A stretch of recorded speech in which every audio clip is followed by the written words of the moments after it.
Item ಯಾವುದೇ ಇರಲಿ try ಮಾಡಿ ಆಚಿ ಚಿಕನ್ ಮಸಾಲಾ. ಆಚಿ ಚಿಕನ್ ಮಸಾಲಾ.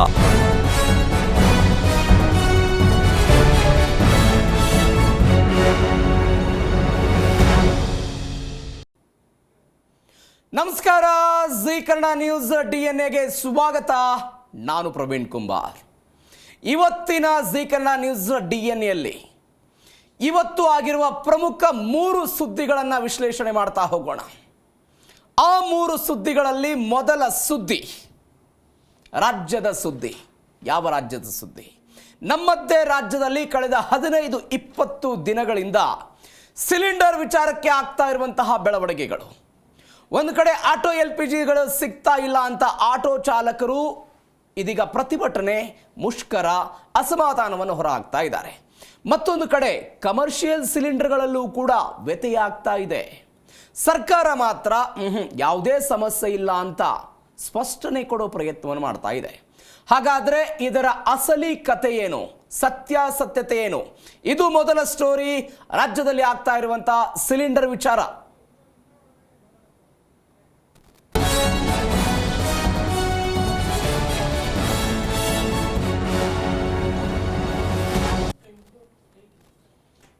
ರಾಜ್ಯದಲ್ಲಿ ಗ್ಯಾಸ್ ಸಿಲಿಂಡರ್ ಸಮಸ್ಯೆ ಎಂದಿನಂತೆ ಮುಂದುವರೆದಿದೆ. ಕೇವಲ ಬೆಂಗಳೂರು ಮಾತ್ರವಲ್ಲ, ರಾಜ್ಯದ ವಿವಿಧ ಜಿಲ್ಲೆಗಳಲ್ಲಿ ಇಂತಹ ಸಮಸ್ಯೆಗಳು ಕಾಣಿಸ್ಕೊಳ್ತಾ ಇದೆ. ಸಿಲಿಂಡರ್ಗಾಗಿ ಹಾಹಾಕಾರ ಶುರುವಾಗಿದೆ. ಕಿಲೋಮೀಟರ್ ಗಟ್ಟಲೆ ಆಟೋ ಚಾಲಕರು ತಮ್ಮ ಆಟೋಗಳ ಕ್ಯೂ ಹಚ್ತಾ ಇದ್ದಾರೆ. ಸಿಲಿಂಡರ್ಗಳಿಗಾಗಿಯೂ ಕೂಡ ಜನಸಾಮಾನ್ಯರು ಕ್ಯೂ ಹಚ್ಚುವಂತಹ ಪರಿಸ್ಥಿತಿ ನಿರ್ಮಾಣ ಆಗಿಬಿಟ್ಟಿದೆ. ಏಪ್ರಿಲ್ 1ರಿಂದ ಗ್ಯಾಸ್ ಸಿಲಿಂಡರ್ ದರವೂ ಕೂಡ ಇದರಲ್ಲಿ ಏರಿಕೆ ಆಗಿದೆ. ಈ ಹಿಂದೆ ಕೇಂದ್ರ ಸರ್ಕಾರ ಗೃಹ ಬಳಕೆಯ ಸಿಲಿಂಡರ್ದ ದರವನ್ನು 60 ರೂಪಾಯಿ ಹೆಚ್ಚಳ ಮಾಡಿತ್ತು. ಕಮರ್ಷಿಯಲ್ ಸಿಲಿಂಡರ್ ದರವನ್ನು 115 ರೂಪಾಯಿಗೆ ಏರಿಕೆ ಮಾಡಿತ್ತು. ಇದೀಗ ಗೃಹ ಬಳಕೆಯ ಸಿಲಿಂಡರ್ ದರ ಎಂದಿನಂತೆ ಮುಂದುವರೆದಿದೆ. ಆದರೆ ಕಮರ್ಷಿಯಲ್ ಸಿಲಿಂಡರ್ ದರ ಮಾತ್ರ ಮತ್ತೆ ಆವೇಗದಲ್ಲಿದ್ದು ಏರಿಕೆಯನ್ನು ಕಂಡಿದೆ. ಇವೆಲ್ಲದರ ಹೊರತಾಗಿಯೂ ಕೂಡ ಸಿಲಿಂಡರ್ ಸಿಗ್ತಾ ಇದೆಯಾ? ನೋ.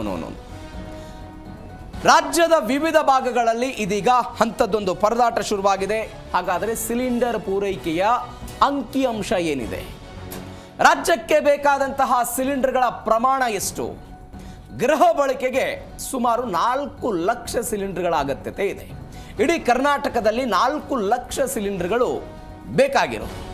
ಆದರೆ ವಾಣಿಜ್ಯ ಸಿಲಿಂಡರ್ಗಳ ಸಂಖ್ಯೆ ಏನಿದೆ, ಕರ್ನಾಟಕಕ್ಕೆ ಪ್ರತಿದಿನ 44,000 ವಾಣಿಜ್ಯ ಸಿಲಿಂಡರ್ಗಳು ಬೇಕು.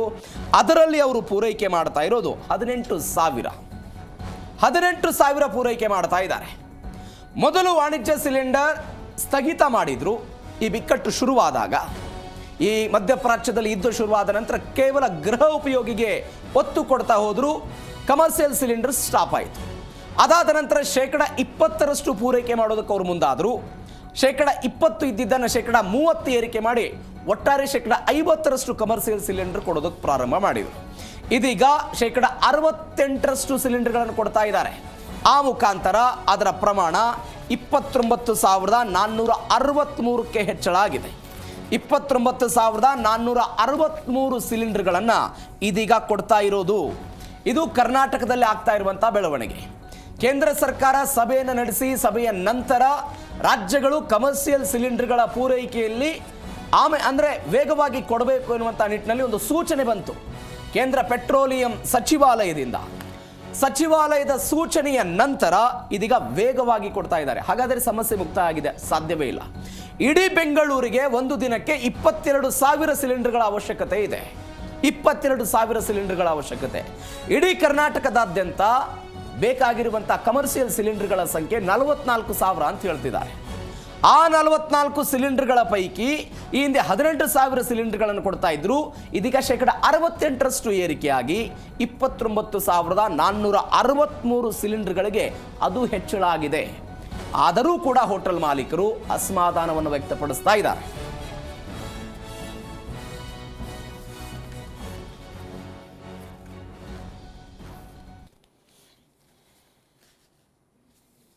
ಇದು ಅಂಕಿಅಂಶ ಆಯಿತು. ಆದರೆ ಮಧ್ಯಪ್ರಾಚ್ಯದಲ್ಲಿ ಯುದ್ಧ ಶುರುವಾದ ಮೇಲೆ ಸಿಲಿಂಡರ್ ಬುಕ್ಕಿಂಗ್ ಸಿಸ್ಟಮ್ನಲ್ಲೂ ಕೂಡ ಕೆಲವೊಂದಿಷ್ಟು ನಿಯಮಗಳನ್ನು ಜಾರಿಗೆ ತರಲಾಗಿದೆ. ಏನು ಹಾಗಾದರೆ ಸಿಲಿಂಡರ್ LPG ವಿತರಣಾ ನಿಯಮಗಳು ನೋಡ್ತಾ ಹೋಗೋದಾದರೆ, ನಗರ ಪ್ರದೇಶದಲ್ಲಿ ಪ್ರತಿ 25 ದಿನಗಳಿಗೆ ಒಂದು ಸಿಲಿಂಡರ್ ಅಂತ. ಈ ಹಿಂದೆ ಅದು 21 ದಿನ ಇತ್ತು. 4 ದಿನ ಏರಿಕೆ ಮಾಡಿ ಅದನ್ನು 25 ದಿನಕ್ಕೆ ತೆಗೆದುಕೊಂಡು ಬಂದರು. ಗ್ರಾಮೀಣ ಪ್ರದೇಶದಲ್ಲಿ 45 ದಿನಗಳಿಗೆ ಒಂದು ಸಿಲಿಂಡರ್ ಕೊಡೋದು. 45 ದಿನಗಳಿಗೆ. ನೀವು ನೋಡಿ, ನರೇಂದ್ರ ಮೋದಿ ಸರ್ಕಾರ ಅಧಿಕಾರಕ್ಕೆ ಬರೋದಕ್ಕಿಂತ ಮುಂಚೆ ಗ್ರಾಮಾಂತರ ಪ್ರದೇಶಗಳಲ್ಲಿ ಸೌದೆ ಒಲೆಯನ್ನೇ ಅತಿ ಹೆಚ್ಚಾಗಿ ಮಾಡ್ತಾ ಇದ್ರು. ಮಹಿಳೆಯರು ಹೊಗೆಯಿಂದ ರೋಗಕ್ಕೀಡಾಗ್ತಿದ್ದಾರೆ ಅನ್ನೋ ಕಾರಣಕ್ಕಾಗಿ ಉಜ್ವಲ್ ಎನ್ನುವಂಥ ಒಂದು ಯೋಜನೆಯನ್ನು ಜಾರಿಗೆ ತಂದರು. ಆ ಮುಖಾಂತರ ಅವರಿಗೆ ಸಬ್ಸಿಡಿ ಕೊಡೋದು, ಸಬ್ಸಿಡಿ ಮುಖಾಂತರ LPG ಬಳಕೆಗೆ ಪ್ರೋತ್ಸಾಹ ಮಾಡೋದು. ಈ ಹಿಂದೆ 21 ದಿನಗಳಿಗೆ ನೀವು ಒಂದು ಸಿಲಿಂಡರ್ನ ನಗರ ಪ್ರದೇಶದಲ್ಲಿ ಪಡ್ಕೊಳ್ಬೇಕಾಗಿತ್ತು. ಆದರೆ ಇಂಥದ್ದೊಂದು ಫ್ಯಾನಿಕ್ ಶುರುವಾಯಿತಲ್ಲ, ಗೊಂದಲಗಳು ಶುರುವಾಯಿತಲ್ಲ, ಸಿಲಿಂಡರ್ ಅಭಾವ ಇದೆ, ಸಿಲಿಂಡರ್ ಸಿಗ್ತಾ ಇಲ್ಲ, ಇತ್ಯಾದಿ ಇತ್ಯಾದಿ ಬೆಳವಣಿಗೆಗಳಾದ ನಂತರ ಈ ಅಕ್ರಮ ದಾಸ್ತಾನನ್ನು ತಡಿಬೇಕು ಅನ್ನೋ ಕಾರಣಕ್ಕಾಗಿ ಕೇಂದ್ರ ಸರ್ಕಾರ ಒಂದು ನಿಯಮವನ್ನು ತೆಗೆದುಕೊಂಡು ಬಂದರು. 21 ದಿನದ ಬದಲು ಅದನ್ನು 25 ದಿನಕ್ಕೆ ಏರಿಕೆ ಮಾಡಿದರು. ಒಂದು ಕುಟುಂಬ ಒಂದು ವರ್ಷಕ್ಕೆ ಸರಾಸರಿ 8 ಸಿಲಿಂಡರ್ನ ಬಳಕೆ ಮಾಡುತ್ತೆ ಅನ್ನುವಂಥ ಲೆಕ್ಕಾಚಾರ ಇದೆ. ಒಂದು ಸಿಲಿಂಡರು 1.5 ತಿಂಗಳಿಗೆ ಬರುತ್ತೆ, ಅಂದರೆ 6 ವಾರಗಳಿಗೆ ಬರುತ್ತೆ ಅನ್ನುವಂಥ ಲೆಕ್ಕಾಚಾರದಲ್ಲಿ ಅವರು ಈ ದಿನಗಳನ್ನು ಮೀಸಲಿಡ್ತಾ ಹೋದರು. ಒಂದು ಕುಟುಂಬ ಒಂದು ವರ್ಷಕ್ಕೆ ನಮ್ಮ ದೇಶದಲ್ಲಿ 15 ಸಿಲಿಂಡರ್ ಪಡೆಯೋದಕ್ಕೆ ಅವಕಾಶ ಇದೆ. 12 ಸಿಲಿಂಡರ್ಗೆ ಸಬ್ಸಿಡಿ ಸಿಗುತ್ತೆ, ಮೇಲಿನ 3 ಸಿಲಿಂಡರ್ಗಳಿಗೆ ಸಬ್ಸಿಡಿ ಸಿಗೋದಿಲ್ಲ. ಯಾವಾಗ ಈ ಫ್ಯಾನಿಕ್ ಶುರುವಾಯಿತು, ಇಡೀ ದೇಶದಾದ್ಯಂತ LPG ಕೊರತೆ ಆಗ್ತಾ ಇದೆ, ಸಿಲಿಂಡರ್ಗಳು ಸಿಗೋದಿಲ್ಲ ಅಂತ ಹೇಳಿದಾಗ ಬುಕ್ಕಿಂಗ್ನಲ್ಲೂ ಕೂಡ ಏರಿಕೆ ಆಗ್ತಾ ಹೋಯಿತು. ಇದು ಗಮನಿಸಬೇಕಾದ ಸಂಗತಿ. ಬುಕ್ಕಿಂಗ್ನಲ್ಲಿ ಯಾವ ಪರಿಪ್ರಮಾಣದಲ್ಲಿ ಏರಿಕೆ ಆಯಿತು ಅಂತ ಹೇಳಿದರೆ 55 ಲಕ್ಷ ಪ್ರತಿದಿನ ಸಿಲಿಂಡರ್ಗಳ ಬುಕ್ಕಿಂಗ್ ಆಗ್ತಾ ಇತ್ತು. ಅದು ಇವತ್ತು 75 ಲಕ್ಷಕ್ಕೆ ಏರಿಕೆ ಆಗಿದೆ. ಅಂದರೆ ಸರಿಸುಮಾರು 25 ಲಕ್ಷ ಸಿಲಿಂಡರ್ಗಳ ಸಂಖ್ಯೆ ಜಾಸ್ತಿ ಆಗ್ತಾ ಹೋಯಿತು. ಹೀಗಾಗಿ ಇಂಥದ್ದೊಂದು ನಿಯಮವನ್ನು ಕೇಂದ್ರ ಸರ್ಕಾರದವರು ತೆಗೆದುಕೊಂಡು ಬಂದರು.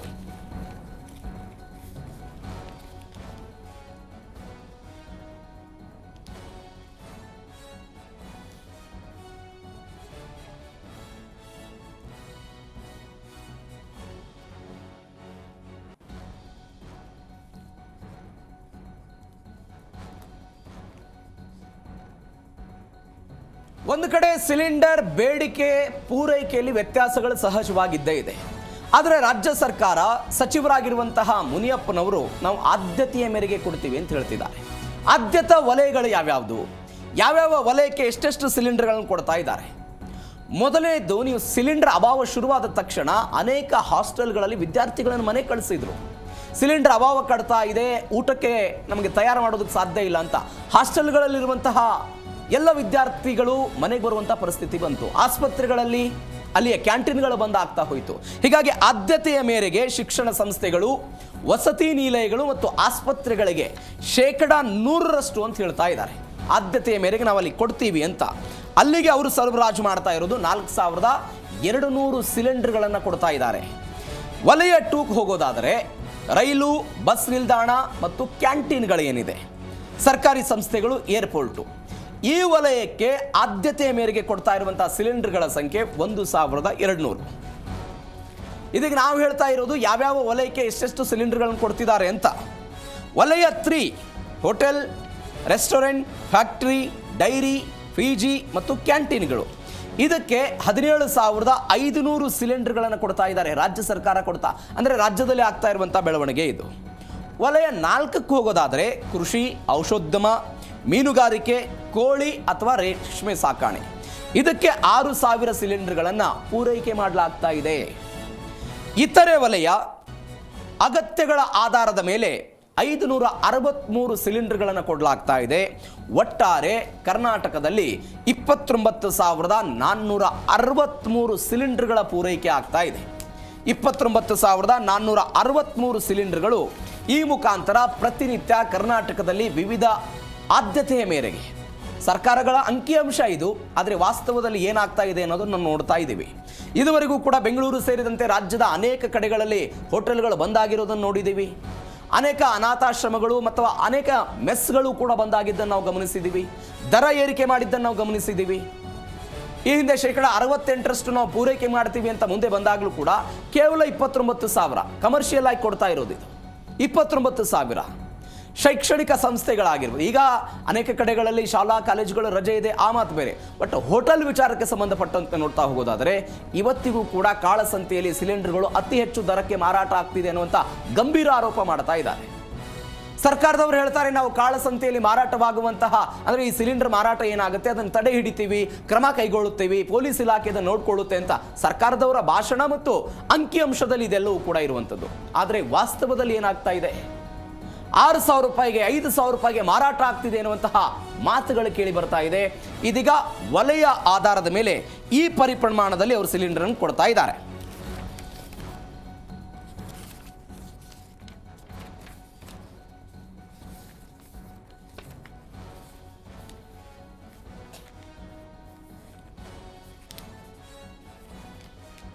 ಒಂದು ಕಡೆ ಸಿಲಿಂಡರ್ ಬಿಕ್ಕಟ್ಟಿದೆ, ಪೂರೈಕೆ ಮಾಡೋದಕ್ಕೆ ಸಾಧ್ಯ ಆಗ್ತಾ ಇಲ್ಲ, ಡಿಮಾಂಡ್ ಜಾಸ್ತಿ ಇದೆ.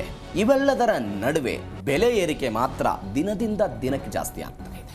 ಹಾಗಾದರೆ ಎಷ್ಟಾಗ್ತಿದೆ?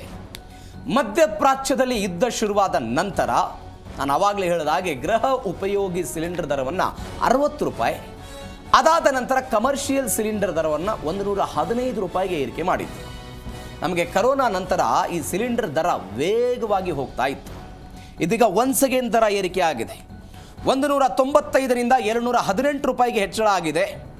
1,883 ರೂಪಾಯಿಗೆ ದೊರೀತಾ ಇದ್ದಂತಹ ಸಿಲಿಂಡರ್ ಇದೀಗ 2,078 ರೂಪಾಯಿ 50 ಪೈಸೆಗೆ ಸಿಗ್ತಾ ಇದೆ. ಆದರೆ ದೇಶೀಯ ಅನಿಲ ಸಿಲಿಂಡರ್ಗಳು ಅಂದರೆ ಗೃಹ ಉಪಯೋಗಿ ಏನಿದೆ ಅದೆಲ್ಲವೂ ಕೂಡ ಸ್ಥಿರವಾಗಿರುವಂಥದ್ದು.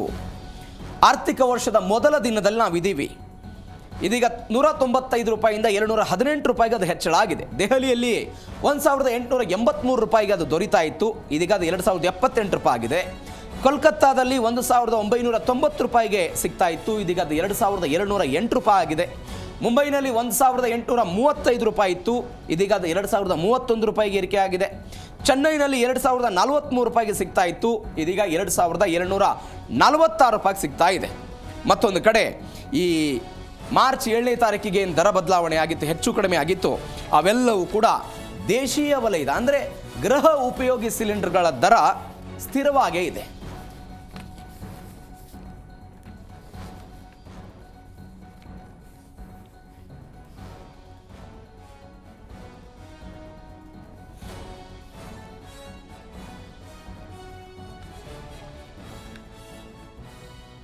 ಹಾಗಾದರೆ ಇವೆಲ್ಲದರ ನಡುವೆ ನಮ್ಮ ರಾಜ್ಯ ಕರ್ನಾಟಕಕ್ಕೆ ಬೇಕಾದಂತಹ ಸಿಲಿಂಡರ್ನ ಪ್ರಮಾಣ ಎಷ್ಟು ಬೇಕು?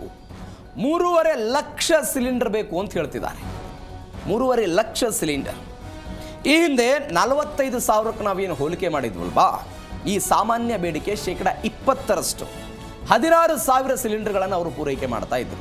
ಅದರ ಪ್ರಮಾಣವನ್ನು ಹೇಗೆ ಹೆಚ್ಚಳ ಮಾಡ್ತಾ ಹೋದ್ರು ಅಂದರೆ ನಮ್ಮ ದೇಶಕ್ಕೆ ಬೇರೆ ಬೇರೆ ಅಂದರೆ ಈ ಹಾರ್ಮುಜ್ ಜಲಸಂಧಿಯಿಂದ ಹಡಗುಗಳು ಬರೋದಕ್ಕೆ ಶುರುವಾಯಿತು. BWTYR 46,579 ಮೆಟ್ರಿಕ್ ಟನ್ನನ್ನು ಅದು ತೆಗೆದುಕೊಂಡು ಬಂತು LPGಯನ್ನು. ಫೈನ್ ಗ್ಯಾಸ್ ಮತ್ತು ಜಗ್ ವಸಂತ್ 92,612 ಮೆಟ್ರಿಕ್ ಟನ್ನನ್ನು ತೆಗೆದುಕೊಂಡು ಬಂತು. ಶಿವಾಲಿಕ್ ಮತ್ತು ನಂದಾದೇವಿ ಈ ಹಡಗುಗಳು 92,712 ಮೆಟ್ರಿಕ್ ಟನ್ LPGಯನ್ನು ತೆಗೆದುಕೊಂಡು ಬಂತು. ಇವೆಲ್ಲವೂ ಆದ ನಂತರ ಇದರ ವಿತರಣೆಯ ಪ್ರಮಾಣವನ್ನು ಕೂಡ ಅವರು ಹೆಚ್ಚಳ ಮಾಡ್ತಾ ಹೋದರು. ಆದರೆ ಈ 16,000 ಸಿಲಿಂಡರ್ಗಳಿಗೆ ಏನು ಇಳಿಕೆ ಆಗಿದೆ ಅಲ್ವಾ, ಇದು ಹೋಟೆಲ್ ಮೇಲೆ, ಕೈಗಾರಿಕೆಗಳ ಮೇಲೆ, ಎಲ್ಲದರ ಮೇಲೆ ವಿಪರೀತವಾದಂತಹ ಪರಿಣಾಮ ಬೀರಿದೆ. ಸರ್ಕಾರ ಪ್ರತಿದಿನ 10,000ದಿಂದ 17,500ಕ್ಕೆ ಪೂರೈಕೆಯನ್ನು ಹೆಚ್ಚಿಸುವ ಮುಖಾಂತರ ಈ ಸಮಸ್ಯೆಯನ್ನು ಬಗೆಹರಿಸುವ ಪ್ರಯತ್ನವನ್ನು ಮಾಡ್ತಾ ಇದೆ. ಆದರೆ ಡಿಮ್ಯಾಂಡ್ ಕೂಡ ಹಾಗೆ ಇದೆ. ನಮ್ಮಲ್ಲಿ ಒಂದು ಏನಾಗ್ಬಿಟ್ಟಿದೆ ಅಂದರೆ ಜನರು ಕೂಡ ವಿಪರೀತವಾದಂಥ ಭಯಕ್ಕೆ, ಪ್ಯಾನಿಕ್ಕಿಗೆ ಒಳಗಾಗ್ಬಿಟ್ಟಿದ್ದಾರೆ. ಎಲ್ಲಿ ನಾಳೆ ಬೆಳಗ್ಗೆ ಹರಿದ್ರೆ ನಮಗೆ LPG ಗ್ಯಾಸ್ ಸಿಲಿಂಡರ್ ಸಿಗುತ್ತೋ ಇಲ್ವೋ. ಗದಗ ಜಿಲ್ಲೆಯ ನರಗುಂದದಲ್ಲಂತೂ ನಿದ್ದೆ ಊಟ ಬಿಟ್ಟು ಕಿಲೋಮೀಟರ್ ಗಟ್ಟಲೆ ಪಾಳೆ ಹಚ್ಚಿದ್ದನ್ನು ನಾವು ನೋಡಿದ್ದೇವೆ. ಇಂಥದ್ದೊಂದು ಬೇಡಿಕೆ ಇದೆ.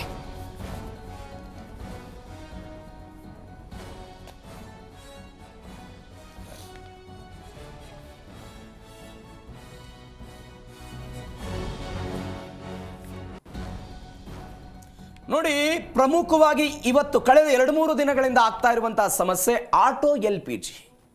ಬೆಂಗಳೂರು ಸೇರಿದಂತೆ ರಾಜ್ಯದ ವಿವಿಧ ಭಾಗಗಳಲ್ಲಿ ಈ ಸಮಸ್ಯೆ ಆಗ್ತಾ ಇದೆ. ಆದರೆ ಸರ್ಕಾರ ಹೇಳ್ತಾ ಇದೆ, ನೋ, ಆಟೋ ಗ್ಯಾಸ್ ವಿಚಾರಕ್ಕೆ ಸಂಬಂಧಪಟ್ಟಂತೆ ಯಾವುದೇ ಸಮಸ್ಯೆ ಇಲ್ಲ, ಆಟೋ LPGಗೆ ಕೊರತೆ ಇಲ್ಲ ಅಂತ ಅವ್ರು ಹೇಳ್ತಿದ್ದಾರೆ. ಹೆಂಗೆ? ರಾಜ್ಯದಲ್ಲಿ 72 ಆಟೋ ಗ್ಯಾಸ್ ಈ ಡಿಸ್ಟೆನ್ಸಿಂಗ್ ನಾವು ಪೆಟ್ರೋಲ್ ಬಂಕ್ ಥರ ಏನಿದೆ ಆ ರೀತಿಯಾಗಿ 72 ಇದೆ ಅಂತೆ. ಆ 72ರಲ್ಲಿ ಬೆಂಗಳೂರಿನಲ್ಲಿ 31 ಕೇಂದ್ರಗಳಿವೆ ಅಂತ. ಈ 31 ಕೇಂದ್ರಗಳ ಮುಖಾಂತರ ನಾವು ಸರಬರಾಜು ಮಾಡ್ತಾ ಇದ್ದೀವಿ, ಸರಿಯಾಗಿ ಹೋಗ್ತಾ ಇದೆ ಅಂತ ಸರ್ಕಾರದವರ ಸಮರ್ಥನೆ. ಆದರೆ ಆಟೋ ಚಾಲಕರು ಹೇಳ್ತಾ ಇರೋದು ಬೆಲೆ ಏರಿಕೆ ಆಗಿದೆ, 58 ರೂಪಾಯಿ ಇದ್ದಿದ್ದು 105 ರೂಪಾಯಿಗೆ ಏರಿಕೆ ಆಗಿದೆ. ಮತ್ತೊಂದು ಕಡೆ ನಾವು ಕಿಲೋಮೀಟರ್ ಗಟ್ಟಲೆ, ನೀವು ದೃಶ್ಯದಲ್ಲಿ ಗಮನಿಸ್ತಾ ಇದ್ದೀರಿ, ಬೆಂಗಳೂರಿನ ಈ ಎಲ್ಲ LPG ಡಿಸ್ಟೆನ್ಸಿಂಗ್ ಸೆಂಟರ್ಗಳೇನಿದೆ ಅವುಗಳ ಮುಂದೆ ಕಿಲೋಮೀಟರ್ ಗಟ್ಟಲೆ ಕ್ಯೂ ಇರೋದನ್ನು ನೋಡ್ತಾ ಇದ್ದೀರಿ ನೀವು. ಸಮಸ್ಯೆ ಇಲ್ಲ ಅಂತ ಹೇಳಿದ್ರೆ ಹೀಗೆ ಕಿಲೋಮೀಟರ್ ಗಟ್ಟಲೆ ಕ್ಯೂ ಆಗ್ತಿತ್ತು. ಒಂದು ಆಟೋ ಚಾಲಕರು ತಾಸುಗಟ್ಟಲೆ ಇಲ್ಲಿ ಕ್ಯೂವನ್ನು ಹಚ್ಚಬೇಕು, ಸಾಲ ಹಚ್ಚಬೇಕು, ಅಲ್ಲಿ ಬಾಡಿಗೆಯನ್ನು ಕಳೆದುಕೊಳ್ಬೇಕಾದಂತಹ ಪರಿಸ್ಥಿತಿ ಬಂದಿದೆ. 2-3 ಕಿಲೋಮೀಟರ್ ನೀವು ಬಾಡಿಗೆ ಅಂದರೆ ಕ್ಯೂ ಹಚ್ಚಿದರೆ ಸಹಜವಾಗಿ ಎಷ್ಟು ದುಡಿಮೆ ಅಲ್ಲಿ ಕಡಿಮೆ ಆಗುತ್ತೆ. ಇದ್ರ ಬಗ್ಗೆ ನಾವು ಗಂಭೀರವಾಗಿ ಆಲೋಚನೆ ಮಾಡಬೇಕು. ಮತ್ತೊಂದು ಕಡೆ ನೋ ಸ್ಟಾಕ್ ಅನ್ನುವಂತಹ ಬೋರ್ಡ್ಗಳನ್ನು ಕೂಡ ಸಾಮಾನ್ಯವಾಗಿ ನಾವು ನೋಡ್ತಾ ಇರ್ತೀವಿ. ಬೆಂಗಳೂರಿನಲ್ಲಂತೂ ವಿಪರೀತ ಆಟೋಗಳ ಸಂಖ್ಯೆ ಜಾಸ್ತಿ ಇದೆ. ಬೆಂಗಳೂರು ಮಾತ್ರವಲ್ಲ, ಬೆಳಗಾವಿ, ಹುಬ್ಬಳ್ಳಿ, ಗದಗ, ಧಾರವಾಡ, ಕಲಬುರಗಿ, ಮಂಗಳೂರು, ಉಡುಪಿ, ರಾಜ್ಯದ ಎಲ್ಲ ಭಾಗಗಳಲ್ಲಿ ಇಂಥದ್ದೊಂದು ಸಮಸ್ಯೆ ಆಗ್ತಾ ಇದೆ. ಮತ್ತೊಂದು ಕಡೆ ಏನು ಮಾಡ್ತಿದ್ದಾರೆ ಅಂತ ಹೇಳಿದ್ರೆ, ಕೆಲವೊಂದು ಸ್ಟೇಷನ್ಗಳಲ್ಲಿ ಆ ಸ್ಟೇಷನ್ನಲ್ಲಿರುವಂತಹ ಒಟ್ಟಾರೆ ಸ್ಟಾಕ್ ಎಷ್ಟಿದೆ, ಈಗ ಕ್ಯೂನಲ್ಲಿರುವಂಥ ಆಟೋಗಳ ಸಂಖ್ಯೆ ಎಷ್ಟಿದೆ ಅದನ್ನು ನೋಡಿ ಲಿಮಿಟೆಡ್ ಮಾತ್ರ 200 ರೂಪಾಯಿ ಅಂದರೆ 200 ರೂಪಾಯಿ, ಒಂದು ಆಟೋಕ್ಕೆ 200 ರೂಪಾಯಿದ್ದು ಮಾತ್ರ LPG ಸ್ಟಾಕ್ ಮಾಡೋದು, ಅಂದರೆ ತುಂಬಿಸೋದು. ಇಂಥದ್ದೊಂದು ಕ್ರಮಕ್ಕೆ ಹೋಗ್ತಾ ಇದ್ದಾರೆ. ಸರ್ಕಾರ ಹೇಳ್ತಾ ಇದೆ ನೋ ಯಾವುದೇ ಸಮಸ್ಯೆಗಳಿಲ್ಲ ಅಂತ. ಸಮಸ್ಯೆ ಇಲ್ಲದೆ ಹೋಗಿದ್ರೆ ಸ್ವಾಮಿ ಈ ರೀತಿಯಾಗಿ ಯಾಕೆ ಆಗ್ತಿತ್ತು? ಇವತ್ತು ಆಟೋದವರು ಯಾಕೆ ನಿಮ್ಮ ವಿರುದ್ಧ ಪ್ರತಿಭಟನೆ ಮಾಡೋ ಪ್ರಯತ್ನವನ್ನು ಮಾಡ್ತಿದ್ರು? ನಿನ್ನೆ ಬೆಂಗಳೂರಿನಲ್ಲಿ ಪ್ರತಿಭಟನೆ ಮಾಡಿದ್ದಾರೆ. ಹಾಗಾದ್ರೆ ಯಾವ ಕಾರಣಕ್ಕಾಗಿ ಪ್ರತಿಭಟನೆ ಮಾಡಿದ್ದಾರೆ? ಇವೆಲ್ಲದರ ಬೆಳವಣಿಗೆಯಿಂದ ಆಟೋ ಚಾಲಕರ ಆದಾಯ ಮಾತ್ರ ಕುಸಿತಾ ಇದೆ.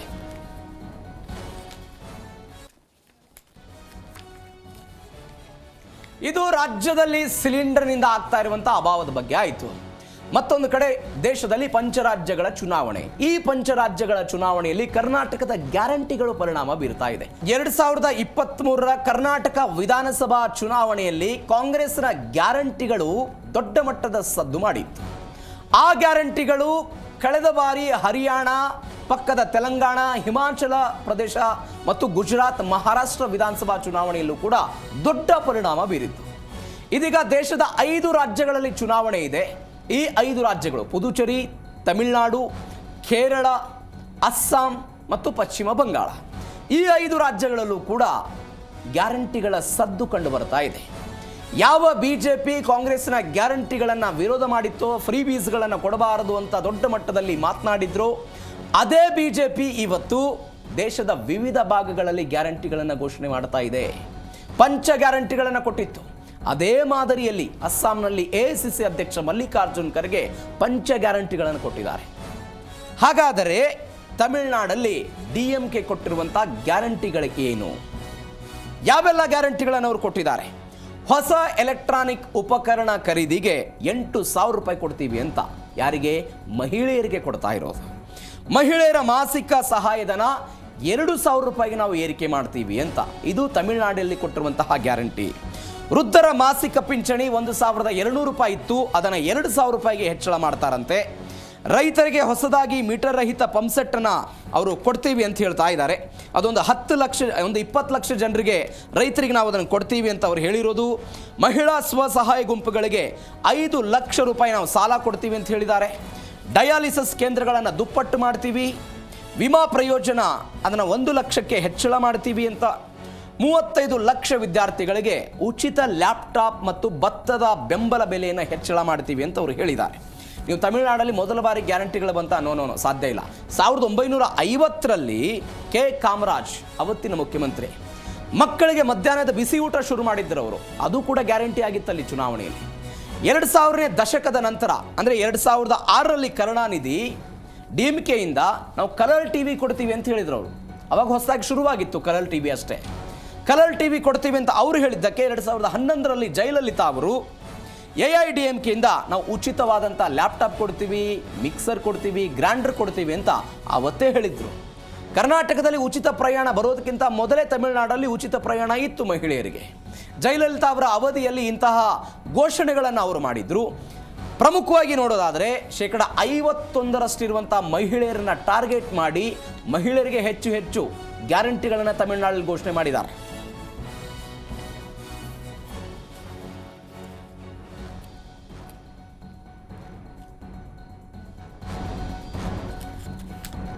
ಕೇವಲ ತಮಿಳುನಾಡು ಮಾತ್ರವಲ್ಲ, ಇತ್ತ ಅಸ್ಸಾಂನಲ್ಲೂ ಕೂಡ ವಿಧಾನಸಭಾ ಚುನಾವಣೆ ಇದೆ. ಈ ಅಸ್ಸಾಂನಲ್ಲಿ ಕಾಂಗ್ರೆಸ್ ಪಂಚ ಗ್ಯಾರಂಟಿಗಳನ್ನು ಘೋಷಣೆ ಮಾಡಿದೆ. ಸ್ವತಃ ಎಐಸಿಸಿ ಅಧ್ಯಕ್ಷ ಮಲ್ಲಿಕಾರ್ಜುನ್ ಖರ್ಗೆ ಅವರೇ ಘೋಷಣೆ ಮಾಡಿದ್ರು. ಹಾಗಾದ್ರೆ ಏನಿದೆ ಅದರಲ್ಲಿ ನೋಡ್ತಾ ಹೋಗೋದಾದ್ರೆ, ಕರ್ನಾಟಕದ ಮಾದರಿಯಲ್ಲಿ 5 ಗ್ಯಾರಂಟಿಗಳನ್ನು ಅಸ್ಸಾಂಗೆ ಕೊಟ್ಟಿದೆ ಕಾಂಗ್ರೆಸ್. 5 ಗ್ಯಾರಂಟಿಗಳು. ಗೃಹಲಕ್ಷ್ಮಿ ರೀತಿ ಮಹಿಳೆಯರಿಗೆ ಮಾಸಿಕ ನೇರ ನಗದು, ಅಂದರೆ ಕರ್ನಾಟಕದಲ್ಲಿ ಹೇಗೆ 2,000 ರೂಪಾಯಿ ಹಣವನ್ನು ಮಹಿಳೆಯರ ಖಾತೆಗಳಿಗೆ ಹಾಕ್ತಿದ್ದಾರೋ ಹಾಗೆ ಹಣ ಕೊಡ್ತೀವಿ ಅಂತ. ಆದರೆ ಎಷ್ಟು ಕೊಡ್ತೀವಿ ಅಂತ ಅವರು ಉಲ್ಲೇಖ ಮಾಡಿಲ್ಲ, ಬಟ್ ಹಣ ಕೊಡ್ತೀವಿ ಅಂತ. ಹೊಸ ಮಹಿಳಾ ಉದ್ಯಮಿಗಳಿಗೆ ನಾವು 50,000 ರೂಪಾಯಿ ನೆರವು ಕೊಡ್ತೀವಿ ಅಂತ ಮಲ್ಲಿಕಾರ್ಜುನ್ ಖರ್ಗೆ ಅವರು ಘೋಷಣೆ ಮಾಡಿದಂಥ ಗ್ಯಾರಂಟಿ. ಎಲ್ಲ ಕುಟುಂಬಗಳಿಗೆ 25 ಲಕ್ಷ ರೂಪಾಯಿ ಮೌಲ್ಯದ ಆರೋಗ್ಯ ವಿಮೆ ಕೊಡ್ತೀವಿ ಅಂತ ಹೇಳಿದ್ದಾರೆ. 10 ಲಕ್ಷ ಮೂಲ ನಿವಾಸಿಗಳಿಗೆ ಕಾಯಂ ಪಟ್ಟ ಕೊಡ್ತೀವಿ ಅಂತ. ಇದು ಕರ್ನಾಟಕದಲ್ಲಿ ಒಂದು 6ನೇ ಗ್ಯಾರಂಟಿ ಅಂತ ಕೃಷ್ಣ ಬೈರೇಗೌಡರು ಹೇಳಿದ್ರು. ಯಾವುದು? ಭೂ ಗ್ಯಾರಂಟಿ ಅಂತ. ನಿಮ್ಗೆ ನೆನಪಿದೆ, ಇತ್ತೀಚೆಗೆ ಹಾವೇರಿಯಲ್ಲಿ ಒಂದು ದೊಡ್ಡದಾದಂತಹ ಸಮಾವೇಶವನ್ನು ಮಾಡಿ 1,06,000 ಜನರಿಗೆ ಈ ಭೂ ದಾಖಲೆಗಳನ್ನು ಕೊಟ್ಟರು. ಅದೇ ಮಾದರಿಯಲ್ಲಿ ಅಸ್ಸಾಂನಲ್ಲೂ ಕೂಡ ಪಟ್ಟ ಕೊಡ್ತೀವಿ ಅಂತ, ಪಟ್ಟ ಬುಕ್ಕ ಕೊಡ್ತೀವಿ ಅಂತ, ಅಂದರೆ ದಾಖಲಾತಿ ಕೊಡ್ತೀವಿ ಅನ್ನುವಂಥದ್ದನ್ನು ಕೂಡ ಅವರು ಹೇಳಿದ್ದಾರೆ. ಇದರ ಜೊತೆಗೆ ಹಿರಿಯ ನಾಗರಿಕರಿಗೆ ಮಾಸಿಕವಾಗಿ 1,250 ರೂಪಾಯಿ ಪಿಂಚಣಿ ವರ್ಗಾವಣೆ ಮಾಡ್ತೀವಿ ಅಂತ. ಹಿಮಂತ್ ಬಿಸ್ವಾ ಶರ್ಮಾ ಕಾಂಗ್ರೆಸ್ನಲ್ಲಿದ್ದಂಥ ವ್ಯಕ್ತಿ ಇವತ್ತು ಬಿಜೆಪಿಗೆ ಹೋಗಿ, ಅಂದರೆ ರಾಹುಲ್ ಗಾಂಧಿ ಅವರನ್ನು ವಿರೋಧಿಸಿ ಅವರು ಬಿಜೆಪಿ ಸೇರ್ಪಡೆಯಾದರು. ಇವತ್ತು ಅಸ್ಸಾಂನ ಮುಖ್ಯಮಂತ್ರಿ ಆಗಿದ್ದಾರೆ. ಅಸ್ಸಾಂನಲ್ಲಿ ಬಿಜೆಪಿ ಅಧಿಕಾರದಲ್ಲಿದೆ. ಶತಾಯಗತಾಯವಾಗಿ ಇದನ್ನು ಸೋಲಿಸಬೇಕು ಅನ್ನೋ ಕಾರಣಕ್ಕಾಗಿ ಕಾಂಗ್ರೆಸ್ ಇರುವಂಥದ್ದು. ನಮ್ಮದೇ ರಾಜ್ಯದ ಡಿ ಕೆ ಶಿವಕುಮಾರ್ ವೀಕ್ಷಕರಾಗಿದ್ದಾರೆ, ಪ್ರಿಯಾಂಕಾ ಗಾಂಧಿ ಅದರ ಉಸ್ತುವಾರಿಯಾಗಿದ್ದಾರೆ. ಹೀಗಾಗಿ ಇಂತಹ ಪ್ರಣಾಳಿಕೆಯನ್ನು ಅಸ್ಸಾಂನಲ್ಲಿ ಕಾಂಗ್ರೆಸ್ ಘೋಷಣೆ ಮಾಡಿದೆ. ಹಾಗಾದರೆ ಇದೇ ವಿಚಾರಕ್ಕೆ ಸಂಬಂಧಪಟ್ಟಂತೆ ಎಐಸಿಸಿ ಅಧ್ಯಕ್ಷ ಮಲ್ಲಿಕಾರ್ಜುನ್ ಖರ್ಗೆ ಮಾತನಾಡಿದ್ದಾರೆ. ಏನು ಹೇಳಿದ್ರು ಒಂದ್ಸರಿ ನೋಡಿ. मैं आपके सामने 5 गारंटी घोषित करने वाला हूं. कौन से 5 गारंटी? पहली गारंटी है हर महिला के बैंक खाते में बिना शर्त मासिक नगद हस्तांतरण, अनकंडीशन मंथली कैश ट्रांसफर. इसके अलावा व्यवसाय शुरू करने या बढ़ाने के लिए 50,000 रुपए की राशि हम महिलाओं को देंगे.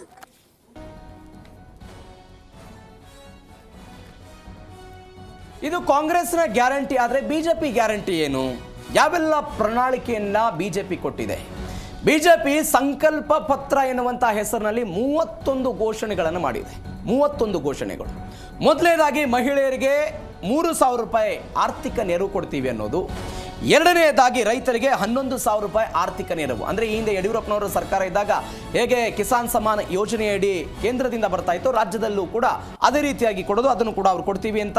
ಲವ್ ಜಿಹಾದ್ ತಡೆ ಮತ್ತು ಏಕರೂಪ ನಾಗರಿಕ ಸಂಹಿತೆ ಅಧಿಕಾರಕ್ಕೆ ಬಂದ 3 ತಿಂಗಳ ಒಳಗಾಗಿ ನಾವು UCCಯನ್ನು ಜಾರಿ ಮಾಡ್ತೀವಿ ಅಂತ ಹೇಳಿದ್ದಾರೆ. ಉತ್ತರಾಖಂಡದಲ್ಲಿ ಬಿಜೆಪಿ ನೇತೃತ್ವ ದಾಮಿ ಸರ್ಕಾರ, ಅಂದರೆ ಅಲ್ಲಿ ಇರುವಂತಹ ಪುಷ್ಕರ್ ಸಿಂಗ್ ದಾಮಿ ಏನಿದ್ದಾರೆ, ಅವರು UCCಯನ್ನು ಜಾರಿ ಮಾಡಿದ್ದಾರೆ. ಅದೇ ಮಾದರಿಯಲ್ಲಿ ನಾವು ಇಲ್ಲಿ ಮಾಡ್ತೀವಿ ಅಂತ ಅವರು ಅಲ್ಲಿ ಒಂದು ಭರವಸೆಯನ್ನು ಕೊಟ್ಟಿದ್ದಾರೆ. ಇದರ ಜೊತೆಗೆ ಮಿಯಾಗಳ ವಶದಲ್ಲಿರುವಂತಹ ಭೂಮಿಯನ್ನು ವಾಪಸ್ ಪಡೆದುಕೊಳ್ಳೋದು, ಅಂದರೆ ಯಾರ್ಯಾರು ಬಾಂಗ್ಲಾದೇಶದಿಂದ ಬಂದು ಅಸ್ಸಾಂನಲ್ಲಿ ನೆಲೆ ಊರಿ ಅಲ್ಲಿಯ ಭೂಮಿಯನ್ನು ವಶಪಡಿಸಿಕೊಂಡಿದ್ದಾರೆ, ಅದನ್ನು ನಾವು ತೆಗೆದುಕೊಳ್ತೀವಿ ಅಂತ. ಒಂದು ಮಾಹಿತಿಯ ಪ್ರಕಾರ 10 ಲಕ್ಷ ಎಕರೆ ಇದೆ ಅಂತೆ, ಅದನ್ನು ನಾವು ತೆಗೆದುಕೊಳ್ತೀವಿ ಅಂತ ಹೇಳಿದ್ದಾರೆ.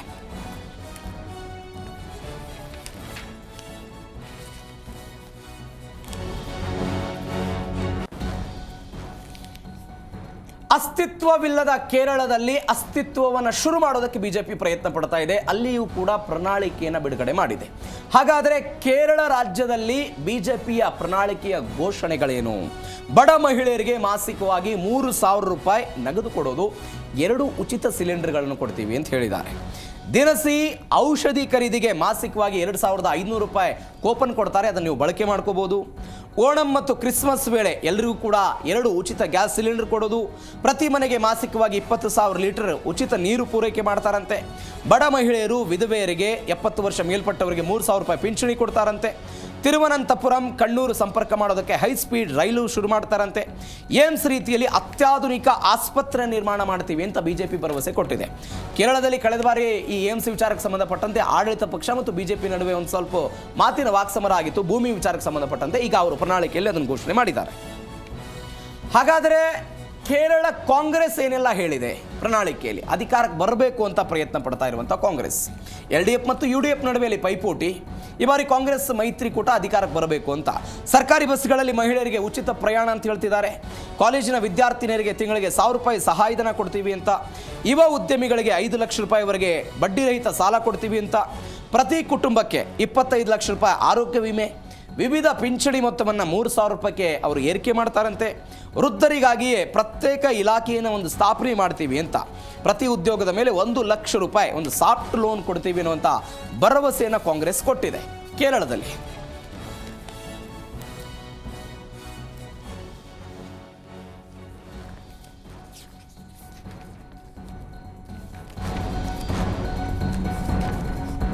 ಹಾಗಾದರೆ ಪಕ್ಷಗಳ ನಡುವಿನ ಪ್ರಮುಖ ಹೋಲಿಕೆ ಏನು ಅಂತ, DMK ಮತ್ತು ಕಾಂಗ್ರೆಸ್ ಉಚಿತ ಕೊಡುಗೆ ಮತ್ತು ನೇರ ನಗದಿಗೆ ಒಂದು ಹೆಚ್ಚಿನ ಆದ್ಯತೆ ಕೊಟ್ಟಿದೆ. BJP ಸಂಪತ್ತಿನ ಸೃಜನೆ ಅಂದರೆ ವೆಲ್ತ್ ಕ್ರಿಯೇಷನ್ ಅಂತ ನಾವು ಹೇಳ್ತೀವಿ ಅದಕ್ಕೆ, ಮತ್ತು ಮೂಲ ಸೌಕರ್ಯಕ್ಕೆ ಒಂದು ಹೆಚ್ಚಿನ ಆದ್ಯತೆ ಕೊಡೋ ಪ್ರಯತ್ನವನ್ನು ಮಾಡ್ತಾ ಇದೆ. DMK 2,000 ರೂಪಾಯಿ ಘೋಷಣೆ ಮಾಡಿದರೆ ಕಾಂಗ್ರೆಸ್ ಕರ್ನಾಟಕ ಮಾದರಿಯ ಮೊತ್ತದೊಂದು ಭರವಸೆ ಅನ್ನೋದು ಕೊಟ್ಟಿದೆ.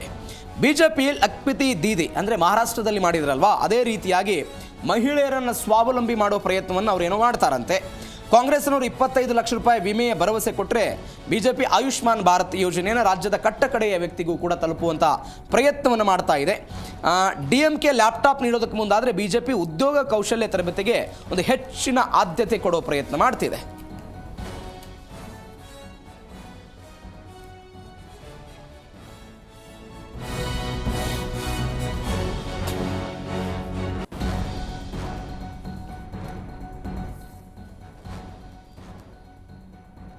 ಇವತ್ತಿನ ಮೂರನೇ ಸುದ್ದಿ, ಇರಾನ್ ಮತ್ತು ಅಮೆರಿಕ ಯುದ್ಧ ಆಗ್ತಾ ಇದೆ. ಈ ಯುದ್ಧದ ಸಮಯದಲ್ಲಿ ಅಮೆರಿಕ ಏನಂದ್ಕೊಂಡಿತ್ತು, ಇರಾನ್ ಕ್ಷಣ ಮಾತ್ರದಲ್ಲೇ ಮುಗಿದು ಬಿಡಬಹುದು, ನಮ್ಮ ದಾಳಿಗೆ ಅದು ಹತಾಶೆ ಆಗಿಬಿಡಬಹುದು ಅನ್ನೋದಿತ್ತು. ಆದರೆ ಇರಾನ್ ಹಾಗಾಗಲಿಲ್ಲ, ಪ್ರತಿರೋಧಕ್ಕಾಗಿ ಕಾಯುವಂತಹ ಪ್ರಯತ್ನವನ್ನು ಮಾಡ್ತು. ತನ್ನ ಅನೇಕ ಅತ್ಯುನ್ನತ ನಾಯಕರನ್ನು ಕಳೆದುಕೊಂಡಾಗಲೂ ಕೂಡ ಇರಾನ್ ಅಮೆರಿಕದ ವಿರುದ್ಧ ನಾನು ಪ್ರತೀಕಾರವನ್ನು ತೀರಿಸ್ಕೊಳ್ತೀನಿ ಅಂತ. ಇದಕ್ಕೆ ಕಾರಣ ಏನು? ಇರಾನ್ ಬಳಿ ಇರುವಂತಹ IRGC ಎನ್ನುವಂತಹ ಒಂದು ಸೇನೆ, ಒಂದು ದೊಡ್ಡದಾದಂತಹ ಸೇನಾ ಬಲಾಬಲ IRGC ಜೊತೆಗಿದೆ. ಏನಿದು ಹಾಗಾದರೆ IRGC ಸೇನಾ ಬಲಾಬಲ? ಯಾವಾಗ ಶುರುವಾಯಿತು IRGC? ಇದರ ಹಿಸ್ಟ್ರಿಗೆ ಹೋಗೋದಾದರೆ 1979ರಲ್ಲಿ ಇದು ಶುರುವಾಗುತ್ತೆ. ಪ್ರಮುಖವಾಗಿ ನಾವು ಗಮನಿಸ್ತಾ ಹೋಗೋದಾದರೆ ಯಾಕೆ ಶುರುವಾಯಿತು ಅನ್ನೋದು ಒಂದು ಹಿಸ್ಟ್ರಿ ಇದೆ. 2,500 ವರ್ಷಗಳ ಹಿಂದೆ, ಅಲ್ಲಿಂದ 1979ರ ತನಕ ಇರಾನನ್ನು ಪಹ್ಲವಿ ಅನ್ನುವಂಥ ಒಂದು ವಂಶ ಆಡಳಿತ ನಡೆಸ್ತಾ ಇತ್ತು. ಮೊಹಮ್ಮದ್ ರೆಜ್ ಶಾ ಪಹ್ಲವಿ ಕೊನೆಯ ದೊರೆ, ಅವರ ವಿರುದ್ಧ ಒಂದು ಇಸ್ಲಾಮಿಕ್ ಕ್ರಾಂತಿ ಆಗುತ್ತೆ. ಆ ಇಸ್ಲಾಮಿಕ್ ಕ್ರಾಂತಿ ಆದ ನಂತರ ಈ IRGC ಸೇನೆ ಹುಟ್ಕೊಳ್ಳುತ್ತೆ.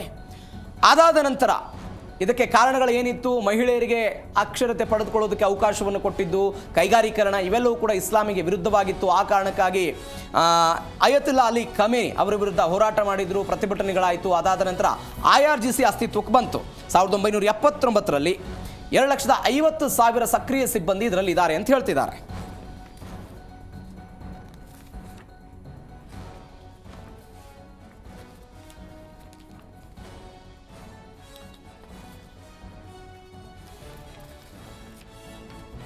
ಇದು ಇರಾನ್ ದಾತು. ಅಮೆರಿಕ ಸೈನ್ಯ ಕೂಡ ಜಗತ್ತಿನಲ್ಲೇ ಅತ್ಯಂತ ಬಲಿಷ್ಠ ಸೈನ್ಯ ಅನ್ನುವಂಥದ್ದಿದೆ. 5 ವಿಭಾಗಗಳನ್ನು ಹೊಂದಿದೆ. ಯಾವುದ್ಯಾವುದು ಹಾಗಾದರೆ? ಮೊದಲನೇದಾಗಿ ಭೂಸೇನೆ, ನಮ್ಮಲ್ಲಿರುವಂತೆ ಭೂಸೇನೆಯೂ ಕೂಡ ಇದೆ. ಭೂಮಿಯ ಮೇಲಿನ ಕಾರ್ಯಾಚರಣೆಗಳಿಗಾಗಿ ಇದರ ಬಳಕೆ ಇದೆ. ಎರಡನೆಯದ್ದು ನೌಕಾಸೇನೆ, ಸಮುದ್ರದ ಮೇಲಿನ ಪ್ರಭುತ್ವಕ್ಕಾಗಿ ಇದನ್ನು ಅವರು ಸ್ಥಾಪನೆ ಮಾಡಿಕೊಂಡಿದ್ದಾರೆ. ವಾಯುಸೇನೆ, ಆಕಾಶದಲ್ಲಿ ರಕ್ಷಣೆ ಮತ್ತು ದಾಳಿಗಳಿಗಾಗಿ ವಾಯುಸೇನೆ ಇದೆ. ಮರೀನ್ ಕಾರ್ಪ್ಸ್ ಇದೆ, ಭೂಮಿ ಮತ್ತು ಸಮುದ್ರ ಎರಡರಲ್ಲೂ ಕೂಡ ಹೋರಾಡುವಂಥ ವಿಶೇಷ ಪಡೆ ಇದು. ಬಾಹ್ಯಾಕಾಶ ಪಡೆಯೂ ಕೂಡ ಇದೆ, ಉಪಗ್ರಹ ಮತ್ತು ಬಾಹ್ಯಾಕಾಶ ರಕ್ಷಣೆಗಾಗಿ ಇರುವಂಥದ್ದು ಇದು. ಸುಮಾರು ಅಮೆರಿಕದ ಸೇನೆಯಲ್ಲಿ 14 ಲಕ್ಷ ಜನ ಸೈನಿಕರು ಇದ್ದಾರೆ ಅಂತ ಹೇಳ್ತಾರೆ, ಸಕ್ರಿಯವಾಗಿರೋರು. ಒಂದು 4 ಲಕ್ಷ ಜನ ಅವರು ರಿಸರ್ವ್ಡ್ ಆಗಿದ್ದಾರೆ ಅಂತ ಹೇಳ್ತಿದ್ದಾರೆ. ವಿಶ್ವದಲ್ಲಿ ಅತಿ ಹೆಚ್ಚು ರಕ್ಷಣಾ ಬಜೆಟ್ ಹೊಂದಿರುವಂತಹ ಸೈನ್ಯ ಇದು.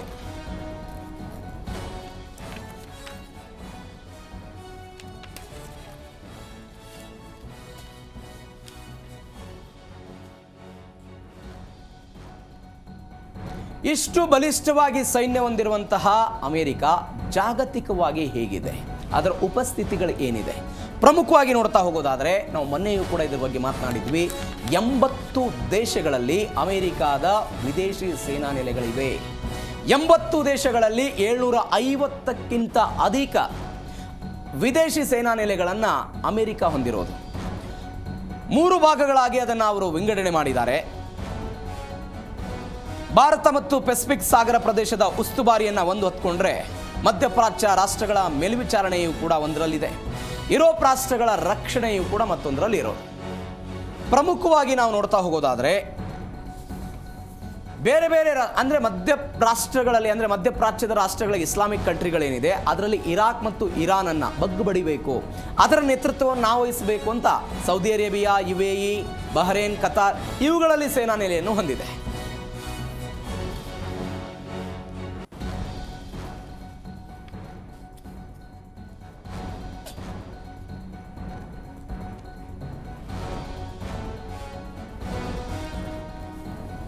ಹಾಗಾದರೆ ಅಮೆರಿಕದ ಪ್ರಮುಖ ಸೇನಾ ನೆಲೆಗಳು ಯಾವ್ಯಾವುದು? ಮೊನ್ನೆಯೂ ಕೂಡ ನಾವು ಗಮನಿಸಿದ್ವಿ, ಜಪಾನ್ ಮತ್ತು ದಕ್ಷಿಣ ಕೊರಿಯಾದಲ್ಲಿದೆ. ದಕ್ಷಿಣ ಕೊರಿಯಾದಲ್ಲಿ ನಿಂತುಕೊಂಡು ಉತ್ತರ ಕೊರಿಯಾದ ವಿರುದ್ಧ ಹೋರಾಟ ಮಾಡೋದಕ್ಕೆ. ಜರ್ಮನಿಯಲ್ಲಿ ಅಮೆರಿಕ ಸೇನಾ ನೆಲೆಗಳಿವೆ, ಚೀನಾವನ್ನು ಬಗ್ಗಬಡಿಬೇಕು ಅನ್ನೋ ಕಾರಣಕ್ಕಾಗಿ. ಕತಾರ್ ಮತ್ತು ಬಹರೇನ್ನಲ್ಲಿ ಅಮೆರಿಕಾದ ವಿದೇಶಿ ಸೇನಾ ನೆಲೆಗಳಿವೆ. ಯಾವ ಕಾರಣಕ್ಕೆ? ಮಧ್ಯಪ್ರಾಚ್ಯದ ಇಸ್ಲಾಮಿಕ್ ಕಂಟ್ರಿಗಳೇನಿದೆ ಅವುಗಳ ನಡುವೆ ಇರಾನ್ ಮತ್ತು ಇರಾಕನ್ನು ಹತೋಟಿಗೆ ತೆಗೆದುಕೊಳ್ಬೇಕು ಅನ್ನೋ ಪ್ರಯತ್ನ. ದಕ್ಷಿಣ ಕೊರಿಯಾದಲ್ಲಿ ಕ್ಯಾಂಪ್ ಹಂಪ್ರಸ್ ಅಂತ ಒಂದು ಸೇನಾ ನೆಲೆ ಇದೆ. ಇದು ವಿದೇಶದಲ್ಲಿರುವ ಅತಿ ದೊಡ್ಡ ಸೇನಾ ನೆಲೆ ಇದು. ಜರ್ಮನಿಯಲ್ಲಿ ರಾಮ್ಸ್ಪ್ರಿನ್ ಅನ್ನುವಂಥ ಏರ್ಬೇಸ್ ಇದೆ. ಕತಾರ್ನಲ್ಲಿ ಆಲ್ ಉದೈದ್ ಅನ್ನುವಂತಹ ಒಂದು ಏರ್ಬೇಸ್ ಇದೆ. ಜಪಾನ್ನಲ್ಲಿ ಎಕೋಟಾ ಏರ್ಫೋರ್ಸ್ ಏರ್ಬೇಸ್ ಇರುವಂಥದ್ದು. ದಕ್ಷಿಣ ಕೊರಿಯಾದಲ್ಲಿ ಉತ್ತರ ಕೊರಿಯಾದ ವಿರುದ್ಧ ಹೋರಾಟ ಮಾಡೋದಕ್ಕೆ. ಚೀನಾದ ಸುತ್ತಲೂ ಜಪಾನ್, ದಕ್ಷಿಣ ಕೊರಿಯಾ, ಫಿಲಿಪೈನ್ಸ್ನಲ್ಲಿ ಅವರು ವಿದೇಶಿ ಸೇನಾ ನೆಲೆಗಳನ್ನು ಹೊಂದಿದ್ದಾರೆ. ಇತ್ತೀಚೆಗೆ ಚೀನಾ ಅದನ್ನು ಖಂಡಿಸಿದ್ದನ್ನು ಕೂಡ ನಾವು ನೋಡಿದ್ದೀವಿ.